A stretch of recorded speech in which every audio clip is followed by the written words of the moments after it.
Everyone, it's Crazy Delaney once again. Happy Tuesday, and it's a beautiful fall afternoon here in the Pacific Northwest. The leaves are very pretty red color. Something a little different from me today, and I may regret doing this, but oh well. Tory made a video addressing the current political situation in the United States with the elections and all of that tired song and dance. It's like the safety dance. It's annoying and not very catchy, so I guess comparing it to the safety dance isn't such an apt comparison. But I respect Tory, but my conclusions are quite a bit different than hers. Ladies and gentlemen, I just can't do it. I can't do it anymore. I'm talking about John McCain and Barack Obama. I can't vote for either of them and sleep at night. I can't vote for either of them and look myself in the mirror every morning. Well, I probably have problems looking myself in the mirror every morning anyway when I wake up and look like Michael J. Fox when he was the wolf in Teen Wolf, but that's another story.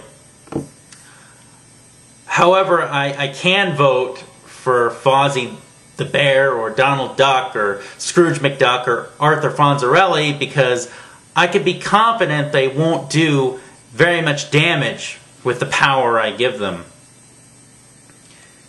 It comes down to this, and guys, all I'm doing is conveying to you reality as I see it. I'm not such a totalitarian or an authoritarian man that I don't accept the prospect I could be wrong. I think if you're dealing with a person who says they've got the answers, the absolute end-all, be-all answers, run, don't walk, because you're dealing with a fucking nutter. Trust me on that.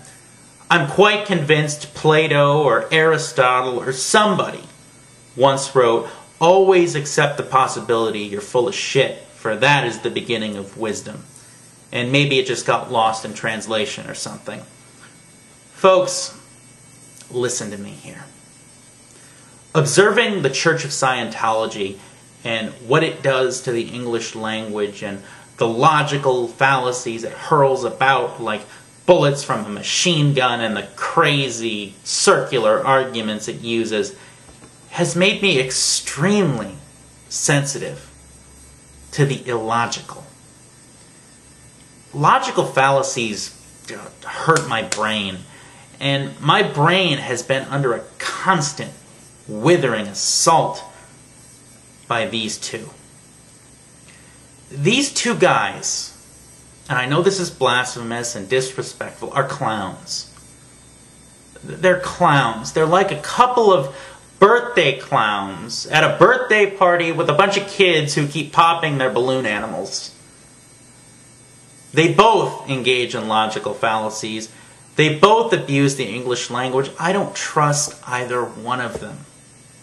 And to be brutally honest, I'm extremely skeptical of anyone who thinks the best use of their time is running for public office. The best people in any nation are rarely those who seek public office or hold public office. More often than not, those people are just good speakers with a nice line of BS. Watching the church and its abuses has made me examine what I've held sacred and what I've always assumed. And the bottom line is, even those politicos I've supported in the past were full of it. And at the end of the day, I'll vote in this election, but the earth is definitely not going to shake for me whichever one of these clowns gets elected. My ideology is going to be critical thinking. And I'm going to examine and question whoever it is that takes that oath. I don't think we're going to make the world a better place by voting for change or hope or justice or some other abstract concept. We do that by getting our hands dirty, by doing our best to minimize the suffering that we see every day. If that means volunteering to teach kids how to read, or helping the homeless or the mentally ill, or informing the public about a dangerous religious group, or donating money to the Red Cross, then by all means do that. I think that's all we can do, is strive to live decent and honorable lives that, in a world that, in all likelihood, will remain imperfect. So I'm sorry, Johnny, and I'm sorry, Barry. I don't like you guys. McCain is like some old man who keeps telling us to get off his lawn. And Obama, he's just a slightly hipper version of Jimmy Carter. There's no greatness here. There's no transcendence. They both need to get off of it. I'm not sure what they're on, but they need to get off of it. Fozzie Fonzarelli in 08. Until next time, peace, victory, and as always, drive safe. Crazy Delaney out.